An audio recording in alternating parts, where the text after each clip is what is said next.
விருதுநகர் அருகே விவசாய பயிர்களில் படைப்புழு தாக்கியதால் ஏற்பட்ட கடன் தொல்லையால் தவிக்கும் விவசாய குடும்பத்திற்கு மாவட்ட நிர்வாகம் உதவிட வேண்டும் என கோரிக்கை எழுந்துள்ளது. விருதுநகர் மாவட்டம் சாத்தூர் குமாரலிங்கபுரத்தை சேர்ந்தவர்கள் வாசுதேவன் லக்ஷ்மி தேவி தம்பதியினர். அப்பகுதியில் சுமார் 80 ஏக்கர் விவசாய நிலத்தில் மக்காச்சோளம் பயிரிட்டு விவசாயம் செய்து வருகிறார்கள். விருதுநகரில் அதிக வெப்பம் ஏற்பட்டதன் தாக்கம் காரணமாக பயிர்களை படைப்புழு தாக்கத்திலிருந்து பாதுகாப்பதற்காக தங்களுடைய தங்க நகைகளை வங்கிகளில் அடமானம் வைத்திருக்கின்றனர். மேலும் வெளிநபரிடம் லட்சக்கணக்கில் கடன் பெற்று தங்களின் மக்காச்சோள பயிர்களை பாதுகாத்து வந்தனர். தற்போது விளைவித்த விவசாய பொருட்களுக்கு குறித்த நேரத்தில் பணம் கிடைக்காததால் மிகுந்த மன உளைச்சலால் பாதிக்கப்பட்டுள்ளதாகவும் கடன் கொடுத்தவர்கள் தங்களை தொடர்ந்து நெருக்கடி செய்து வருவதாகவும் மிகுந்த வேதனையுடன் தெரிவித்துள்ளனர்.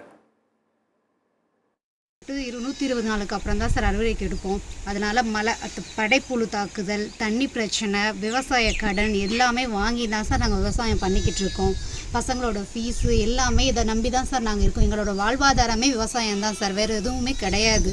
அறுவடை பண்ணி கமிட்டியில் போய் மூடையை வச்சு அங்கே சூப்ரண்ட் அவங்க இந்த ட்ரேடருக்கு போடுங்க அப்படின்னு சொல்லி 2500 ரூபா ஃபிக்ஸ் பண்ணி அவங்களுக்கு போட்டு 1 வீக்லேயே கொடுக்குறேன்னு சொல்லியிருந்தாங்க. அமௌண்ட்டு மே 16/5/2024 அமௌண்ட்டு போட்டோம், மூடை போட்டோம் சார். ஒரே வாரத்தில் கொடுக்குறேன்னு சொல்லியிருந்தாங்க. ஒரு வாரம் இல்லை, 1.5 மாதம் ஆயிடுச்சு. இது வரைக்கும் எங்களுக்கு அமௌண்ட்டு வரல. ஒரே ஒரு லாட்டுக்கான அமௌண்ட் 7 லட்சம் ரூபாய் சம்திங் மட்டும் எங்கள் அக்கௌண்ட்டில் க்ரெடிட் பண்ணியிருக்காங்க. நாங்கள் போய் சார் பால்பாண்டி சார்கிட்ட கேட்டதுக்கு இந்த கேட்டு சொல்கிறேன், வேறு எங்கேயும் கம்ப்ளைண்ட் பண்ண வேண்டாம், வெயிட் பண்ணுங்க அப்படின்னு சொல்லியிருந்தாங்க. நாங்களும் ஓகேன்னு சொல்லி இது வரைக்கும் பொறுமையாக இருந்துட்டோம். இதுதான் கவர்மெண்ட் எங்கள் நிலைமையை புரிஞ்சுக்கிட்டு கலெக்டர் சாரும் எல்லாரும் சேர்ந்து எங்கள் விவசாயிகளது வாழ்வாதாரத்தை கொஞ்சம் பார்த்துக்கிற மாதிரி நாங்கள் கேட்டுக்கொள்கிறோம் சார் தாழ்மையுடன். எங்களுக்கு அமௌண்ட் உடனடியாக வந்தால் தான் சார் நகையை திருப்பணும். நகைக்கடன் இருக்குது. நாங்கள் சொசைட்டியில் தான் சார் நகைக்கடன் வச்சு வாங்கியிருக்கோம். அதை எப்படி திருப்பணும்னு எங்களுக்கு ஒரு வழி இல்லை. நான் 80 ஏக்கர் விவசாயம் பண்ணிகிட்டு இருக்கேன்.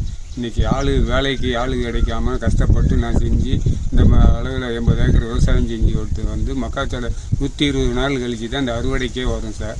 மழை இல்லாமல் வானத்தை பார்த்த பூமி தான், மழை இல்லாமல் செய்யாமல் நாங்கள் அந்த கஷ்டப்பட்டு செஞ்சு விவசாயம் பண்ணி விருதுநகர் மார்க்கெட்டிங் கமிட்டியில் போய் வச்சுருந்து 2500 ரூபாய்க்கு மார்க்கெட்டிங் ரேட்டுக்கு எடுத்துக்கலாம்னு சொல்லி விவசாய இது சூப்பரண்ட் சாரும் எல்லாம் பேசி 2500 ரூபாய்க்கு 6 நாளையில் தாரேன்னு 15ஆம் தேதி எடுத்தது சார்.